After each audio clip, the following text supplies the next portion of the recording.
Hello साथियों, कैसे हैं आप सभी। तो यूपीएसआई 4543 वैकेंसी के लिए मैं ये 10 मिनट की मिनी शॉर्ट सीरीज शुरू कर रहा हूं। इसमें मैं आपको अलग अलग सब्जेक्ट जो यूपीएसआई के हैं और वो टॉपिक जिनमें आप अटकते हैं कम समय में आपको कराने की कोशिश करूंगा। ये सब लोग, ये हमारी मूल विधि में बीएनएसएस की आपको रेगुलर वीडियो आएगी। इसमें आज जो मैंने टॉपिक चुना है वो है दंड की मात्रा। मतलब जो बीएनएसएस में जो भी कोर्ट बताए गए हैं, जो भी न्यायालय बताए गए हैं, वो न्यायालय कितना सजा दे सकते हैं, कितना जुर्माना लगा सकते हैं, वो सब कुछ। तो सबसे पहले जानेंगे, ये जो बीएनएसएस है, भारतीय नागरिक सुरक्षा संहिता, इसमें जो धारा 22 है वो बताती है कि हाई कोर्ट और जो सत्र न्यायाधीश होते हैं, सत्र न्यायाधीश जिले का सबसे बड़ा क्रिमिनल कोर्ट है, ये जिले का सबसे बड़ा आपराधिक न्यायालय। ध्यान दीजिएगा, ये कौन कौन सा दंड दे सकते हैं, तो बहुत सावधानी से इस चीज को ध्यान दीजिएगा। हाई कोर्ट कानून द्वारा निश्चित कोई भी दंड दे सकता है, कानून द्वारा अधिकृत कोई भी दंड, मतलब चाहे वो मृत्यु दंड हो, 1 साल की सजा हो या 20 साल की सजा हो। अपराध के लिए कानून ने जितनी सजा भी निश्चित की है, तो हाईकोर्ट उसको कोई भी दंड दे सकता है। हाईकोर्ट पर दंड देने से कोई प्रतिबंध नहीं है। समझे मेरी बात। धारा 22 बीएनएसएस, बीएनएसएस की धारा 22 का सेकंड पॉइंट कहता है कि जो सेशन जज होगा, मतलब सत्र न्यायाधीश या अतिरिक्त सत्र न्यायाधीश, ये भी कानून द्वारा अधिकृत कोई भी दंड दे सकता है। मतलब ये भी कानून ने कोई भी दंड जो निश्चित किया है वो कोई भी दंड दे सकता है, परंतु एक इस पर शर्त है कि अगर सत्र न्यायालय ने मृत्यु दंड दिया है, किसी को फांसी की सजा दी है, तो सबसे पहले हाईकोर्ट की पुष्टि के बिना प्रभावी नहीं होगा। मतलब हाईकोर्ट के द्वारा उसको कंफर्म किया जाएगा। हाईकोर्ट के सत्र न्यायाधीश ने डेथ सेंटेंस दे दी, सत्र न्यायाधीश ने मृत्यु दंड दे दिया, अब मामला हाईकोर्ट जाएगा। हाईकोर्ट उसको कहेगा कि हाँ ये बात सही है या नहीं है। मतलब हाईकोर्ट की पुष्टि के बिना सत्र न्यायाधीश का मृत्यु दंड प्रभावित नहीं होगा, बाकी वो कोई भी दंड दे सकता है। आगे आ जाता है जो बीएनएसएस की धारा 23 है, भारतीय नागरिक सुरक्षा संहिता की धारा 23, ये मजिस्ट्रेट की दंड देने की शक्तियों से संबंधित है कि जो इसमें 3-4 प्रकार के मजिस्ट्रेट होते हैं, वो कौन सा दंड दे सकता है। एक होता है चीफ जुडिशियल मजिस्ट्रेट, जिसको मुख्य न्यायिक मजिस्ट्रेट कहते हैं। ठीक है भैया, इसे क्या कहते हैं, मुख्य न्यायिक मजिस्ट्रेट जो होता है वो मृत्युदंड, आजीवन कारावास और 7 वर्ष से अधिक का कारावास नहीं दे सकता। मतलब 7 साल से कम तो कोई भी सजा दे सकता है, 6 साल की, 5 साल की, 4 साल की, पर ना तो 7 वर्ष से अधिक की दे सकता, 7 वर्ष तक की दे सकता है, ना आजीवन कारावास दे सकता, ना मृत्युदंड दे सकता। उसके अलावा 7 वर्ष से कम जितने भी हैं, तो मुख्य न्यायाधीश जो है, मुख्य जुडिशियल मजिस्ट्रेट, मुख्य न्यायिक मजिस्ट्रेट, ये 7 वर्ष से कम कोई भी कारावास दे सकता है, उससे ज्यादा नहीं दे सकता। इस बात को ध्यान रखिएगा। फिर एक होता है first class judicial magistrate, magistrate judicial magistrate of first class. इसमें याद रखेगा कि अधिकतम 3 वर्ष तक का कारावास और 50,000 तक के जुर्माने की सजा दे सकता है। मतलब ये ऐसे अपराधों में सजा दे सकता है जिनमें अधिकतम 3 वर्ष का कारावास है या 50,000 तक का जुर्माना, या दोनों, या फिर इसके अलावा सामुदायिक सेवा। मतलब ये सामुदायिक सेवा का आदेश भी दे सकता है। कारावास अधिकतम 3 वर्ष और जुर्माना अधिकतम 50 वर्ष। जबकि जो सेकंड क्लास जुडिशियल मजिस्ट्रेट होता है वो अधिकतम 1 वर्ष तक का कारावास दे सकता है, या 10,000 रुपए तक का जुर्माना, या दोनों, या सामुदायिक सेवा। ये 1 वर्ष से ज्यादा की सजा नहीं दे सकता, 10,000 से ज्यादा का जुर्माना नहीं लगा सकता। मतलब जो छोटे मोटे अपराध होते हैं वो सेकंड क्लास जुडिशियल मजिस्ट्रेट के यहाँ चलते हैं।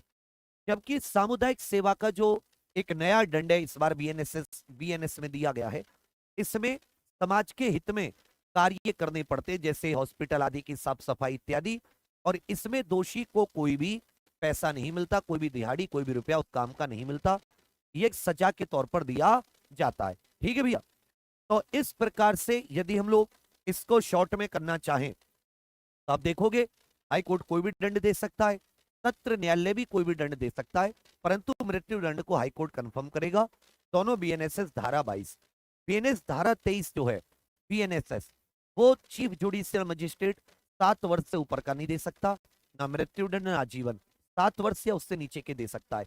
फर्स्ट क्लास 3 वर्ष या 50,000 का जुर्माना, 50,000 तक का, या दोनों, या सामुदायिक सेवा। और जो साथी सेकंड क्लास जुडिशियल मजिस्ट्रेट है, ये मात्र 1 वर्ष तक का कारावास या 10,000 तक का जुर्माना, या दोनों, या सामुदायिक सेवा।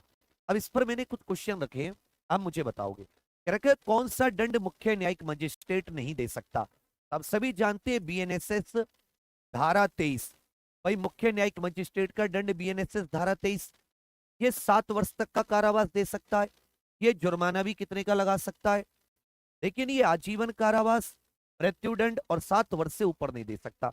7 वर्ष तक का दे सकता है, 7 से कम 5 वर्ष का भी दे सकता है, 7 से ज्यादा नहीं दे सकता, आजीवन कारावास नहीं दे सकता और मृत्युदंड। तो इसका सही उत्तर क्या जाएगा, सी, आजीवन कारावास नहीं दे सकता। एक और क्वेश्चन करते हैं, जो प्रथम श्रेणी न्यायिक मजिस्ट्रेट होता है वो अधिकतम कितने रुपए का जुर्माना और कितने वर्ष का कारावास दे सकता है। तो फर्स्ट क्लास, ये भी बीएनएसएस धारा 23 में है, ये 1 वर्ष तक का कारावास और 50,000 रुपए तक का जुर्माना। ठीक है भैया, तो 50,000 रुपए तक का जुर्माना और अच्छा प्रथम श्रेणी का जो है 3 वर्ष तक का कारावास, 3 वर्ष तक का कारावास, या दोनों या सामुदायिक सेवा।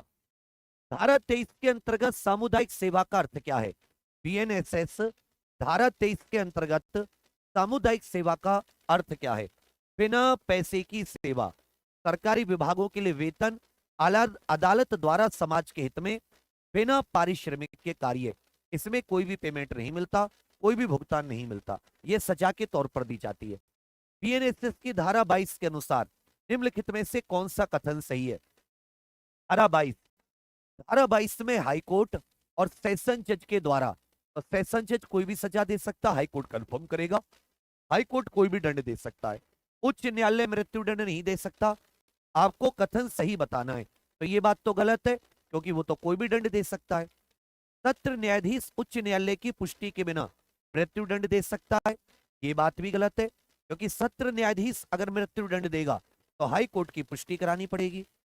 उच्च न्यायालय कानून द्वारा अधिकृत कोई भी दंड दे सकता है, ये बात बिल्कुल सही है। अतिरिक्त सत्र न्यायाधीश केवल 7 वर्ष तक का कारावास दे सकता है, ये बात भी गलत है क्योंकि वो भी कोई भी दंड दे सकता है। फिर आ जाता है सत्र न्यायाधीश द्वारा दिया गया कोई भी मृत्युदंड कब लागू होगा।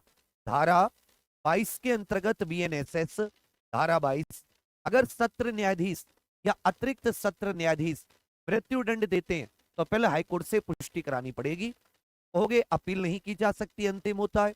उच्च न्यायालय की पुष्टि आवश्यक होती है, बात बिल्कुल सही है। राज्यपाल की स्वीकृति स्वतः ही जेल प्रशासन द्वारा लागू किया जाता है। तो अगर सत्र न्यायाधीश कोई भी मृत्युदंड देगा तो हाई कोर्ट से उसको उच्च न्यायालय से कंफर्म कराना पड़ेगा, उसकी पुष्टि करना आवश्यक है। इस प्रकार धारा 22 और 23 बीएनएसएस दंड की मात्रा पूछता है। सेकंड क्लास 1 साल 10,000 रुपए तक का जुर्माना, जो फर्स्ट क्लास मजिस्ट्रेट होगा वो 50,000 रुपए तक का जुर्माना या 3 वर्ष तक का कारावास, जो चीफ जुडिशियल मजिस्ट्रेट होगा वो 7 वर्ष से ज्यादा नहीं दे सकता, ना मृत्युदंड ना आजीवन, उससे कम जुर्माने की कोई सीमा नहीं है, 7 वर्ष तक का कोई भी कारावास या जुर्माना लगा सकता है। जबकि सत्र न्यायाधीश और अतिरिक्त सत्र न्यायाधीश कोई भी दंड दे सकते हैं, पर मृत्युदंड को हाईकोर्ट कंफर्म करेगा, और जो साथी हाई कोर्ट है वो कोई भी दंड दे सकता है। तो इसको जब आप 2-3 बार करोगे तो कम समय में ही आपका ये टॉपिक बहुत अच्छे से हो जाएगा और यहाँ से क्वेश्चन बनेंगे। ऐसे ऐसे मैं आपको 10-15 वीडियो बना के ये पूरे बीएनएसएस को खत्म कर दूंगा। तो क्लास ये कैसे लगी आप सब लोग कमेंट करके बताना। और साथ ही यूपीएसआई के टेस्ट सीरीज, अभ्यास टेस्ट सीरीज, इसके एक पैक में 20 model paper with OMR sheet आपके घर पर आएंगे।